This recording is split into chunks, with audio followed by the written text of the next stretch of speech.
This is Teresa Phelps Martin bringing you another modest movement practice that is rooted in our soul's journey. And just a little more information in that working with our soul requires us to get into the core and into the depth, because it sits buried inside every cell of our being, our essence, our light, our potentiality, our vitality. So by moving our bodies and caring for them and getting connected to the parts of vulnerability that are weak or misaligned or just not cooperating, we'll put it that way, okay? We want to tend to it in a way that is accessible and nourishing and kind. So in today's practice, again, I'm going to stay brief in my introduction. As always, you're in charge of you. You know yourself best. This is a virtual offering. I cannot see you and you are not me. So there are going to be differences in the way I move and the way you move. So please respect that and reach out if you have questions. We are going to stay on the ground today, lying down. So that might be intimidating for a lot of people, but I will show you how to come down to the ground confidently and actually come up off of the ground confidently. It's a very important skill. You might want to I have a bolster and a block on my mat today. If you have blankets or just a chair, let that come by. I'll try to do a chair practice one day. So for now, for the time being, I'm gonna walk over to my mat. Give yourself a moment to breathe, center, honor. So it's a victory. It's a victory. Don't be critical. That criticism negates our productivity. It can also motivate us. So look at where you are and be more of the witness and witness your choice to take sacred care of yourself, of the cellular nature of your being, so that your wisdom can come through. So here we go. So coming to the ground, you're going to find your feet, see the earth, appreciate it, and bend the knees, okay? Check in with yourself and watch your tendency to go one side or the other side at a time, because that's going to make put us out of balance. So bend the knees and then bring your elbows. I understand bellies and that sort of thing, so walk your feet as wide as you need to. And when your knees are bent, we know we're going to feel heavy when we get to the ground, so be aware of that heaviness. And I have to move my stuff out of the way. So I'm just going to walk hands forward. I realize shoulders. And as we're walking forward, our knees are coming to the ground. A lot of people can't have their knees on the ground. It's too painful. And then you just turn yourself around. I know, it's not about being graceful because you're full of grace. So have the block. You could do this in your bed, okay?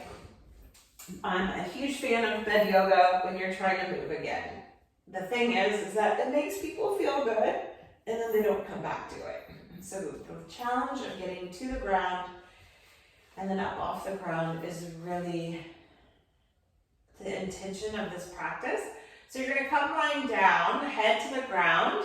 If you find your chin's really tipped back, you're gonna want a blanket and put it under your head.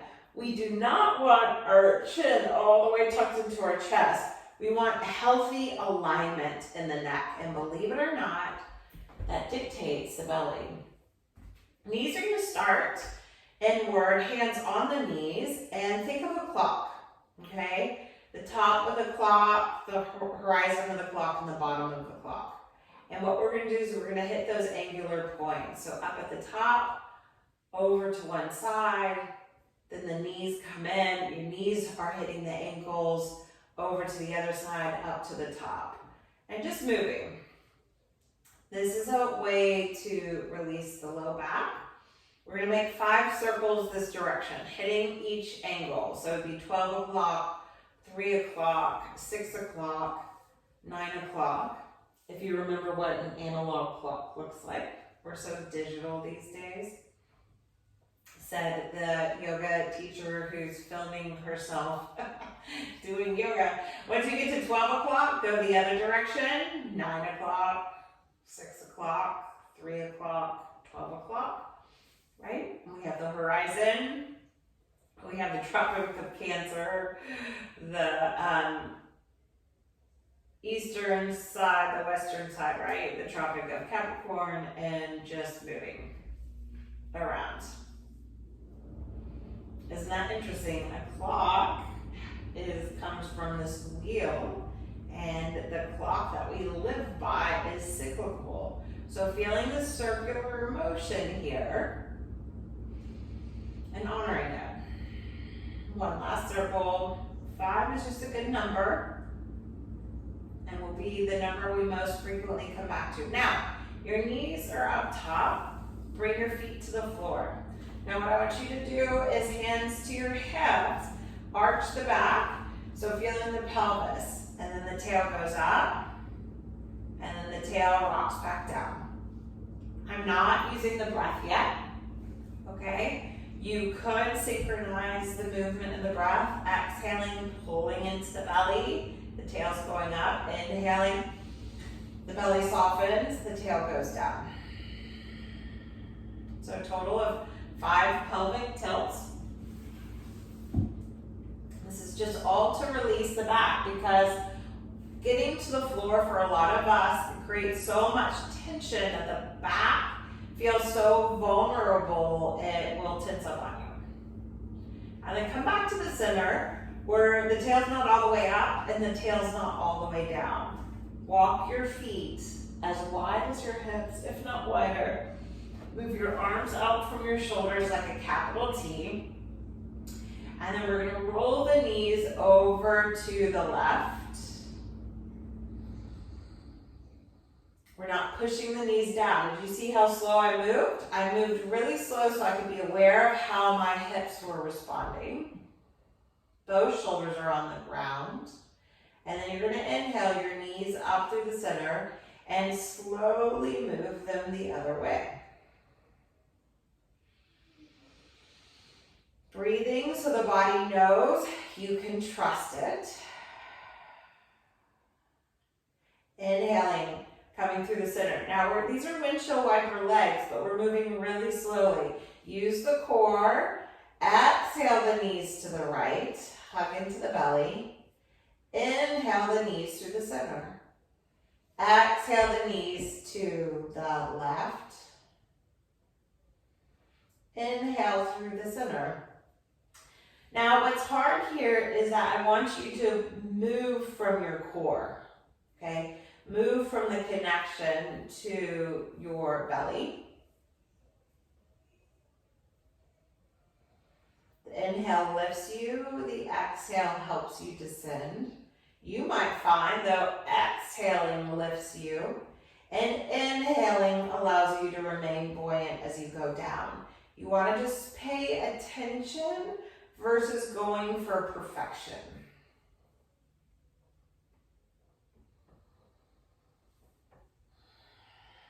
We're going to go to each side one more time. If your mind is getting boring, then shame on it. No, I'm kidding. That's part of the problem, is our mind keeps us out of the body. Do not shame your mind. Do not shame your body. If you do it, then come back with love. Come back to the center.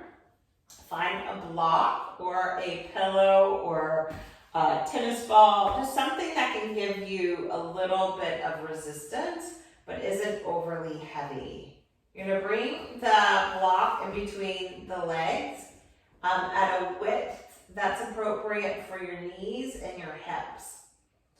And once you're there, you're going to find your feet, and we're just gonna pulse. You're gonna squeeze into the block and then release. Now as you squeeze in, exhale, you can bring your hand to your hip points of your rib cage. Feel these points moving inward, and then inhale, release. Exhale, squeezing into the block. inhale, releasing. Now, as we're squeezing into the block, we're not pulling our butt up, okay? We're just squeezing in to that center and releasing. We're going for 10 this time though, okay? It's so simple, but do not undermine the simplicity of this, because what we're doing is our mind is going, whoa, do you feel your inner thighs? Do you feel a connection to your belly? This is validating that your potential sits within you. This is cultivating evidence by slowing down and just giving ourselves permission to engage. More comes to be. Now hug in here and just, you're gonna pulse, right? 10 times, just pulsing, so you can feel more of a micro movement and waking up those inner thighs. Suzanne Summers was really smart with her Thigh Master, by the way. A lot of our back vulnerability comes from underdeveloped inner thighs or overly contracted inner thighs. I think that's 10. And then release, but when you release, keep the block nearby. You're gonna bring one knee into the chest and then the other. Circle your ankles around, wiggle your toes out. Now bring the block in between your knees. Yawns are good. We're engaging the pelvic floor, so that impacts the diaphragm and impacts the throat. You're gonna squeeze into the block now. Notice how there's a lot more going on with your feet off the floor. So you have the knees, only your knees may be like this, okay? They may not bend as much as mine.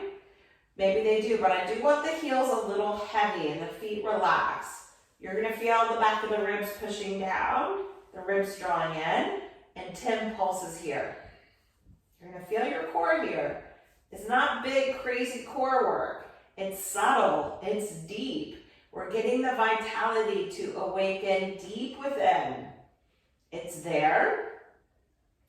It just hasn't had our attention as much as it deserves. Nothing wrong with that. We're human.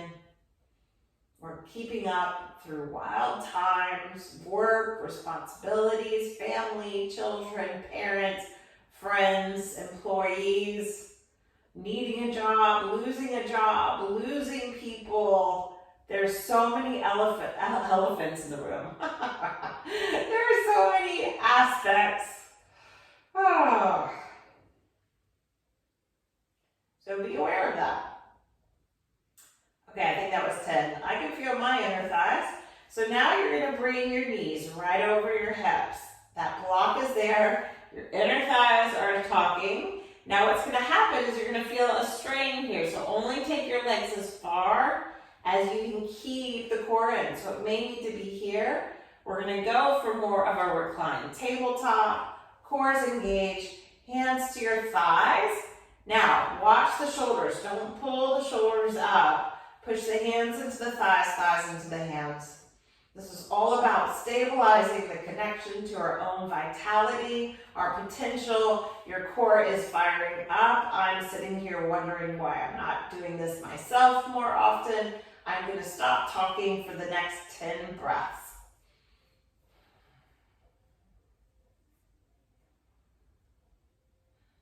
You can't breathe super deep here, so realize that. Watch the jaw tensing up, shoulders tensing up. Squeeze into that block.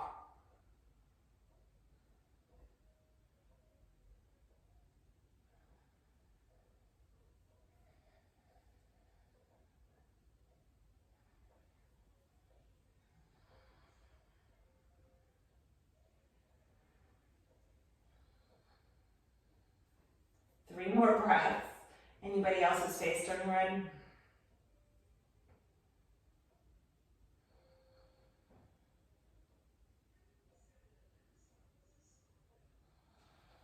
And then after that exhale, you're gonna release slowly. I know it's intense. I know you wanna gasp. I do too. And then just find the breath, find a deeper breath. You're gonna stretch your legs out long. If you still have that block, great. If you don't have a block, You can have an imaginary block. Now I'm stretching my legs out to free my the fronts of our legs that have been working. I'm also getting a message from my back that having my legs extended, is not a good move for me. So I'm going to bend my knees for this next move. I want you to be aware of your needs. You're getting to know your physical self, where you are at this point in your life. This is the last thing we're going to do. Sweet, I'm in my time realm. So if you don't have a block, this is going to be a little harder, but you can imagine, okay? You're going to just push your hands straight up, arms pull out of the shoulders, and then pull straight down. Straight up. Straight down, but your hands aren't moving back and forth like this. Straight up and straight down. I'm not even going to use the block. If you had the block, you would push into the block straight up, straight down, plugging all the way in. Now what you want to resist though is that there's this movement. Your low belly that we just activated isn't working. This is getting our lats involved. We're going to go for 10. It's flossing the shoulders. It's clearing out a lot of that tension. And believe it or not, while this practice is modest in the movement, we're also taking care of the connective tissue that is required to free up the fuzz that's built up so that we can move. So arms are here. Now you're going to inhale the arms as wide as you can, and then exhale, pull back to the center. Right? Inhale, the arms go wide, use the breath. Exhale, pull back to the center. You may only go out this far. Imagine you're holding on to something. If you had the block, obviously you have to let it go. 10 of these.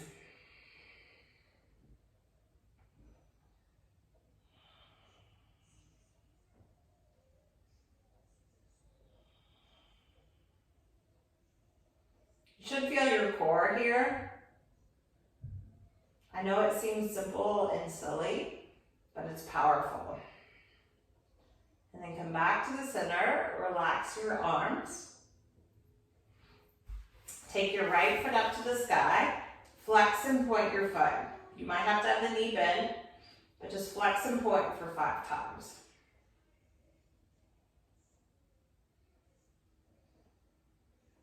Exhale, flex, inhale, point. Great for our blood flow.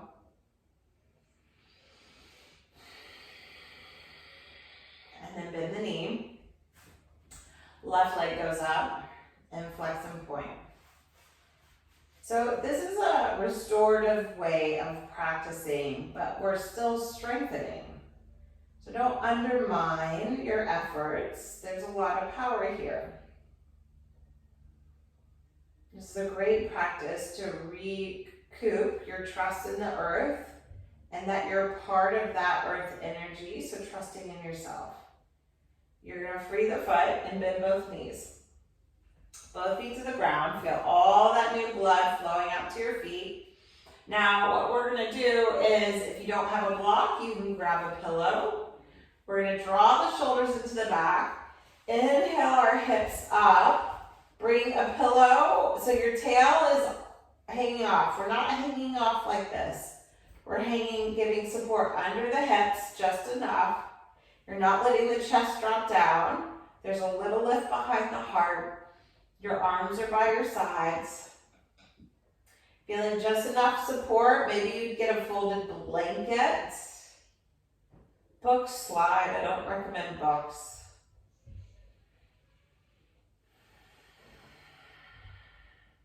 You can buy yoga blocks on Amazon. I recommend getting 2. They're powerful if you want to move your body. They're not hard to get. You can go to Dick's Sporting Goods, you can go to Target. One foot's going to go up, then the other foot. What this is an inversion. It's really important for the fluids of our body. Just 5 breaths here, noticing if your breath, notice how I did so much more because I realized I was in my time frame. My relationship with time is not a healthy one. I live on my own clock. Draw into the belly, and then we're gonna come out of this. You're gonna bend both knees. One foot goes to the ground and then the other. Please realize going upside down is a lot for the brain, so be gentle and kind with yourself. Baby steps are the secret to success. Hips lift up, vertebrae by vertebrae, all the way to the ground, all the way down. And then you have to keep going until that tail comes up. Now, I promised you I was gonna get you out of standing, get you back to standing. So what I'm gonna encourage you to do is that you just watch.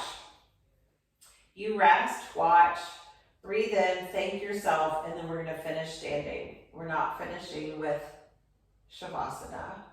So it's not really yoga, but it is yoga. Okay, so to come up standing, what's really hard is we have to roll over to one side. So you're gonna roll to the side that feels best for you. And then you have to come all the way up. That's the hardest part right there. I promise you, that is the hardest part.